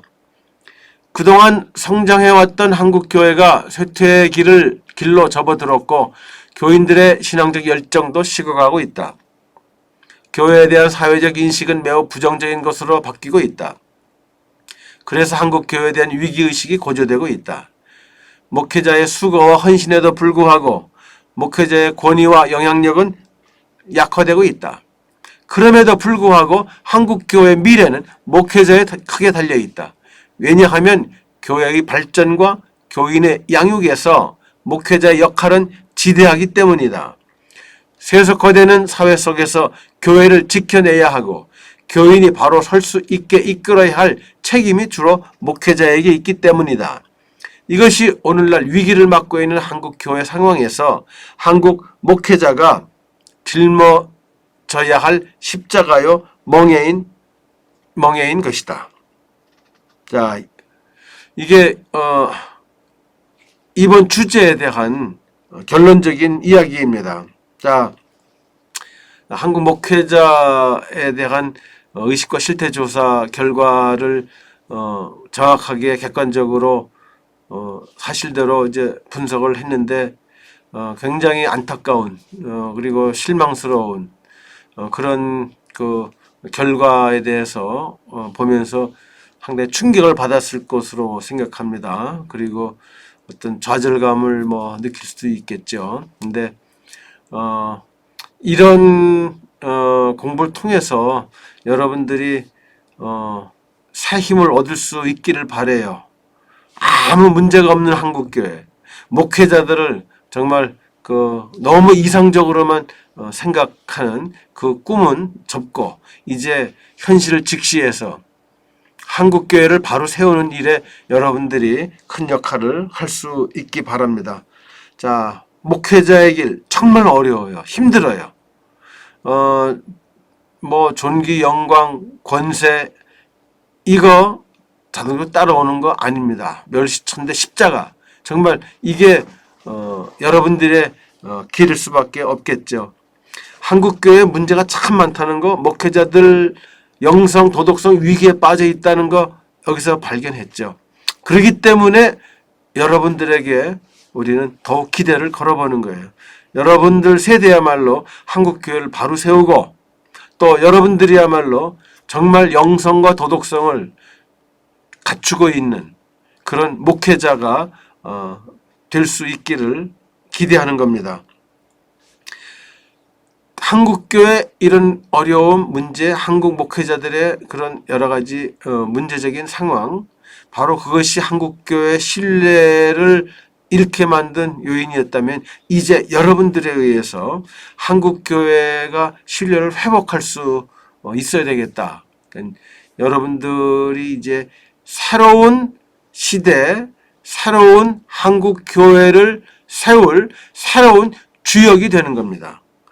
이 공부를 통해서 여러분들이 그런 의식을 모든 불안과 절망의 그런 굴레는 떨쳐버리고 이제 새로운 희망과 기대를 가지고 여러분들 공부하고 앞으로 목회자의 길을 갈 수 있기를 바랍니다. 오늘 강의 여기서 마치도록 하죠. 예, 수고 많이 했습니다.